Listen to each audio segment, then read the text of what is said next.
Mom, what's that over there? My daughter asked as we returned home from my parents' house.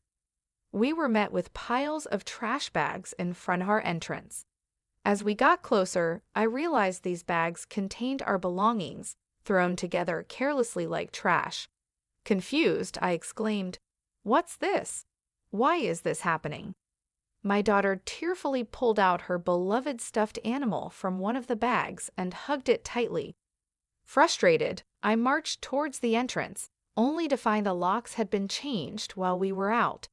It was clear my mother-in-law and sister-in-law were behind this. Ringing the doorbell and knocking several times brought no response. "What is this? Isn't it terrible?" I muttered. Upon closer inspection, one of the trash bags had a note that read, "Parasites disappear, never come back." Anger surged within me, and I couldn't help but express my frustration aloud. The real parasites are you. This was the worst treatment I had ever received from my in-laws in 17 years. It was unbearable that they were making my daughter feel this way too. My patience exhausted, boiling with anger, I loaded our belongings into the car, and we returned to my parents' house. "I will never come back to this house again," I declared. "I'm looking forward to seeing what happens to the parasites when their host is gone." My name is Olivia. I am currently 45 years old. I live with my husband, daughter, and my husband's mother and sister. I can't say we live happily. I work from home, but this house is never peaceful. The issue lies with my mother-in-law and sister-in-law, Hannah. They have disliked and ignored me for over 12 years. As my daughter Megan grew up, it bothered me less and less. I mainly work as a personal consultant. I started as a fortune teller, but as my blog became popular, I began getting more questions about attracting customers. This led to my current job. I met my husband Jake through a friend's introduction when I was training to be a fortune teller. I work in sales at a pharmaceutical company and also do affiliate marketing as a side job, which is finally starting to take off. Jake gave me great advice on attracting customers when I struggled with fortune telling. Attracted by his kindness, we started dating and got married a year later. Our income wasn't great at that time, but Jake always supported me. I'm so glad I married Jake. I truly felt this way. Living with my in-laws started about a year after we got married. It began when my father-in-law, who had been healthy, suddenly passed away. My mother-in-law felt insecure about the future and asked my husband to live with us. We agreed to live together in exchange for her taking care of the household chores. At first, my mother-in-law welcomed us and was happy. I hoped we would get along well, but I was wrong. 4 months later, she began completely ignoring me, maybe because she was unhappy that I wasn't helping with the housework. Soon, my sister-in-law Hannah also started ignoring me. I didn't mind being ignored, but my mother-in-law's tendency to involve others was challenging. Not only did Hannah hear about it, but even neighbors and relatives were informed that my daughter-in-law stays at home but says she's working, leaving all the housework to me. If I stayed even a little, she would talk back 100-fold, so I just ignored her. To make matters worse, my mother-in-law would suggest to others, "You better not talk to her too, it'll be troublesome."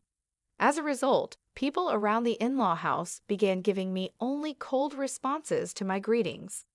I felt isolated, and it became very difficult. Despite my pleas to stop spreading strange rumors, my words were completely ignored. Although my mother-in-law's attitude softened slightly when my daughter Megan was born 3 years after we started living together, her overall stance towards me hardly changed. However, she was very fond of Megan, and having her help with household chores and childcare was a huge relief as my work became busier. Around the same time, my husband Jake's side business started to struggle, and he seemed unable to adapt to changes in the affiliate marketing market. He approached me saying, "Olivia, can you increase your contribution to the monthly expenses a bit?" I agreed and mentioned that my consultations were increasing and my new methods were working well. Even though I was willing to help boost his sales, Jake insisted on handling it alone, saying, "I think I'll try it on my own. I'm really sorry." From the start of our marriage, we agreed that Jake would manage the household finances. At first, my income was low, so he allowed me to contribute more when my sales increased. I would transfer money to Jake based on my monthly earnings, and he would give me a fixed amount for living expenses in cash. Initially, I could only contribute $300, but now I could transfer up to $3,000, though not every month. I could contribute more if I dipped into savings. I knew Jake was struggling with his side business, but his pride kept him from asking for my help. He started spending more time at caves after work, coming home later and later. When Megan was about 5, Hannah got married and moved out. Since she lived nearby, she often brought her son Frank to our house during the day. When Frank turned 1, Hannah said she wanted to start a part-time job, and my mother-in-law happily offered to take care of him until the evening. Hannah was grateful, saying, "Thank you, I'm so happy." As my mother-in-law started caring for Frank at home, she became very fond of him and began being cold towards Megan. When they fought, my mother-in-law would scold Megan and compare her unfavorably to Frank. Over time, Megan started playing near me and began to dislike my mother-in-law's behavior. I spoke up, saying, "Talk to your mother. Megan and Frank are both her grandchildren. She should treat them the same." Megan is already a big sister in elementary school. However, my mother-in-law's focus shifted, and she approached me, saying, "Things are tough at the company right now. We might not get bonuses, so could you contribute a bit more?" Despite the challenges, my blog's client attraction was successful, and I started receiving more consultations as a consultant, earning far more than I did as a fortune teller. When Jake asked for additional financial support, I responded, "I'm already contributing $4,000 a month. Isn't that enough?" "Yeah, I'm embarrassed to say, but my salary has decreased, and the side business isn't going well." "Don't be secretive," I said. "We are a couple. We should support each other in tough times." "I'm really ashamed. Thank you." Later, the amount I contributed gradually increased, and eventually, I was transferring $5,000 a month to Jake. Still, not wanting to hurt his pride, I let Jake continue to manage the finances. When Megan was in 7th grade, Hannah came back home with Frank. It seems Hannah got divorced due to her infidelity, but I don't know the details. By this time, Megan could help around the house, so household chores were divided among each family member. Being ignored by my mother-in-law and Hannah continued, but it no longer bothered me. It's unfortunate that I couldn't give Megan her own room when she started middle school, as Hannah's return meant we ran out of rooms. One night, while discussing which tutoring school Megan should attend for middle school, Hannah suddenly said, "Hey, tutoring is expensive. Why doesn't Megan study by herself? Could you stop making such comments? I'm paying for the tutoring, so it's none of your business." "What? Olivia is paying. Impossible. You don't earn anything. Jake said he's supporting you. You're just a leech, aren't you? Haha, you married him because he has money, right?" "Exactly. Jake told me not to speak ill of Olivia, but that's just shameless." My mind was filled with questions. What does this mean? What has Jake been telling his mother and the others? Jake is the one supporting this house financially? It's about time we put an end to the parasite's lifestyle. I feel bad for Megan, but if we pay for her tutoring, we won't be able to pay my compensation. Not be able to pay? Are you saying our house is paying for your compensation, Hannah? Jake said he would pay for it. You should spend your money on Frank. I began to understand the deception and felt my anger rising. My husband had always managed our household finances, and my mother-in-law had taken care of the household chores and childcare until Megan grew up, so I thought they knew I was also contributing to the household expenses. Is Jake bearing all the expenses of this house, including your living expenses and the compensation Hannah is supposed to pay? Be quiet. It's only natural for a family. You're the only outsider here, not related by blood, and yet you act as if living here is your right. It really makes me angry. I contribute money too. Don't talk back. What you contribute is barely enough for your own food expenses. You hardly have any income, and yet you're so arrogant. I could feel my body trembling with anger. I could see Megan on the side, looking like she might cry.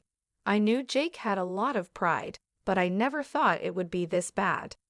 In the beginning, Jake was paying for the living expenses and pocket money for my mother-in-law and Hannah, but I had started contributing as well. Now we were living on my income. I needed to talk to Jake properly. Around midnight, Jake came home. He was drunk and seemed cheerful. Can we talk? I didn't know you weren't getting any money from your mother or Hannah. They said you're covering all the expenses of this house. Oh, about that. My bad.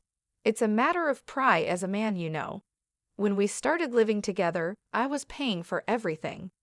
There wasn't a right moment to say you were also paying, and in front of the family, let me be the eldest son a little, please. Jake, with a light-hearted tone like in a comedy sketch, put his hands together. Oh, that's right. I'm going to Faye this Saturday. I'll be gone for a week. Take care. Faye? Why? I got invited to a pedal in Faye by a friend I'm doing a side business with. I'm going to make it a success, so cheer for me, Olivia. Well, I'm off to sleep. See you tomorrow. My husband laid down on the mat in a cheerful mood and soon started snoring. My anger wouldn't subside, but recently, with Jake coming home late, we hadn't talked much, and I had no idea about this. I thought he was joking while drunk, but on the weekend, Jake really left with a large suitcase. During Jake's absence, I had the freedom to use the car, so I decided to take Megan back to my parents' house. The next day, a shocking event awaited us. Mom, what is that?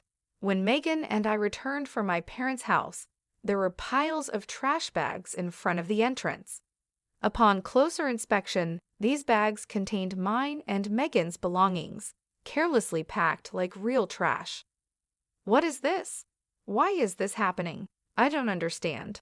Megan, crying, pulled out her beloved stuffed animal from the bag and hugged it. Furious, I headed towards the entrance.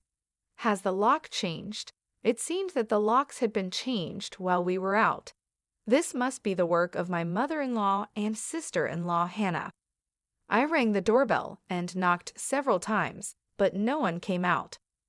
What is this? Isn't it terrible? Upon closer inspection, one of the trash bags had a note saying, "Parasites disappear, never come back." I felt a surge of anger from the bottom of my heart. The real parasites are you. I couldn't help but let out a swear word. This was the worst treatment I had ever received from my in-laws in 17 years. They weren't just hurting me, but also making my daughter feel this way. I finally lost my patience. Boiling with anger, I loaded the luggage into the car, and we returned to my parents' house. I will never come back to this house again. I'm looking forward to seeing what happens to the parasites when their host is gone. When we returned to my parents' house, they were shocked. I hadn't told them about being ignored by my in-laws, the money issues, or their attitude towards Megan, not wanting to worry them. My parents said, "There's no need to go back to that house. You should claim compensation from them." They cried with anger and told me to stay with them. My mother's words, "You really had it tough," made me cry too. In reality, I had been trying my best all this time. Enough is enough. I finally decided to confront my feelings. While staying at my parents' house, I contacted a friend who had introduced me to Jake. She was connected to Jake's side business friends. "Are you doing well? I want to ask you something. Do you know if Jake's friends are currently in Faye?" That famous entrepreneur Peedle, right? I was invited but wasn't interested, so I declined. Jake didn't go, did he? Yeah, that's right. By the way, I heard Jake quit his job and is now managing a business with his wife. You two must be close. Ah, yes, that's right, I replied nonchalantly and hung up. Immediately after, I called Jake's company. What my friend said was true. and to my surprise, Jake had quit his job 3 years ago. This meant that for the past 3 years, I had been paying almost all of the living expenses for my in-laws. Looking back over the years, I suddenly felt hollow. A week later, I received a laid-back message from Jake saying he was back in the USA. After continuously ignoring him, I stopped hearing from him altogether. He must have heard the news back home. Expecting persistent contact from Jake, I hired a detective to investigate him. The investigation revealed that Jake, dressed in a suit in the morning, spent his afternoons gambling and evenings at a woman's house. So I asked for an investigation into his infidelity as well. 2 weeks later, Jake called me. It must have been close to his former company's payday, and he was panicking. Olivia, sorry. I couldn't contact you. I'm sorry for what my family did. I heard they kicked you out, and I was thinking, why did it come to this? Really? Did you tell the truth to your mother and Hannah? Jake quickly changed the subject and said something unbelievable. Let's leave that house and live in a new home, just the three of us. I'll cut ties with those who disregard you, Olivia. I'm ready to abandon my mother and Hannah, so please come back. Are you really cutting ties with your mother and Hannah? I was disappointed in Jake and his self-centered actions. So I told him I'm coming back for now, so leave the door unlocked. Jake seemed delayed in responding to my message. A few days later, I returned to my in-laws' house with Megan. Jake, his mother, and Hannah were there, but Frank was nowhere to be seen. I was relieved that Frank didn't have to witness the adults' ugly arguments. When Jake made some remarks, I ignored the displeased pair and took out a divorce form from my bag. I confronted the surprised Jake. I heard you quit your job without telling me. Since we're supposedly managing a business together, does that mean the $5,000 I've been transferring every month was actually your salary? Jake tried to excuse himself. No, that's not it. I told you the business was in trouble, right? So I decided to quit before getting fired. Really? I heard you quit 3 years ago, right? I called your company and it's still not bankrupt. Jake fell silent. I pressed further. By the way, what role do you play in our joint business? Management? Are you the accountant? Jake became increasingly uneasy and started sweating. Jake is supporting the whole family, isn't he, Mother? He quit his job, his side business isn't going well, and yet it's a mystery where the money is coming from. I'm leaving, but please continue to get financial support from Jake. My mother-in-law and Hannah's faces turned pale. But the other day on the phone, you were crying and begging to save only yourself, saying you'd cut ties with your mother and sister. Haha, but that won't happen. I'm also discarding Jake here. What do you mean? I don't understand. Jake hasn't been going to work. That's a lie. He leaves in a suit, and Olivia was supporting the household. It's true. Olivia has been paying for everything for years. I'm unemployed now and not doing any side business. We're going to have a hard life because you kicked Olivia out. We could have had an easy life without working if you hadn't done anything unnecessary. What do you mean by that? You were planning to abandon us, weren't you? Jake's response made my mother-in-law and Hannah furious, and they started arguing. While they caused a commotion, Megan and I began to take action. I came to pick up some forgotten items. I took a cleaning robot bought within the last 5 months, an expensive microwave favored by my mother-in-law, and the beauty device Hannah had gotten from Jake. Wait, that's mine. This is mine since I bought it with my money, or you can pay me back for it. Hannah fell silent at my words. Then I searched for and gathered my belongings from their rooms. The items they had put out did not include my expensive brand bags and accessories. Why are you taking that too? This is mine. I ignored their complaints and sweet talk. Finally, I dropped a bombshell on Jake. Oh, I forgot. I plan to claim compensation from your mistress, Lauren. Tell her it's no use running away. What? How do you know about her? I know you went to Faye with Lauren recently. Good for you, right? Of course, I have all the evidence of the affair, so no escaping that. No way. You've been deceiving me and having fun for the past 3 years. I'll be claiming compensation for the affair, child support for Megan, and oh, you were secretly paying Hannah's compensation too. I'll be claiming that back as well. As I prepared to leave, my mother-in-law and Hannah desperately tried to stop me. I was wrong, Olivia. I'm sorry. We just believed what Jake said. We can't live without you. We'll do anything. Please help us. I can't pay you back for the compensation. I'm sorry too. I apologize for everything. You'll forgive us, right? I couldn't help but laugh at their foolish faces. They finally realized who had been supporting their lifestyle, realizing too late that their non-blood related support was gone. Let's just ignore these people, Mom. Let's go home. Yes, that's right. Jake, you'll be hearing from the lawyer soon. Please take care of it. Leaving a dejected Jake behind, we returned home with the items we had collected. Later, my divorce with Jake was finalized, and I demanded compensation through a lawyer. I received many apologies and pleas for reconciliation from my mother-in-law and Hannah, but I ignored them all. Surprisingly, there was still some inheritance left from Jake's father. The fact that they had been living off my money without using their own made me angry again. However, the inheritance wasn't enough for the compensation, and ultimately, they had to sell the house to make a lump sum payment. Naturally, this included the compensation I had been paying for Hannah. After selling the house, I don't know what became of Jake's family. I hope Jake can take care of his family, but ultimately he will choose his own path. I'd also claimed compensation from Jake's mistress, which led to an unexpected revelation. Through the lawyer, I informed her that Jake was unemployed and I had been supporting the family. Jake had deceived her, claiming he was an entrepreneur with a successful business. They broke up after an argument. Megan and I moved to an apartment, and I was able to give her the room she had longed for. I don't think my 17 years were wasted, but sometimes I wonder if I should have made a decision when I started being ignored. Now I feel happy that my home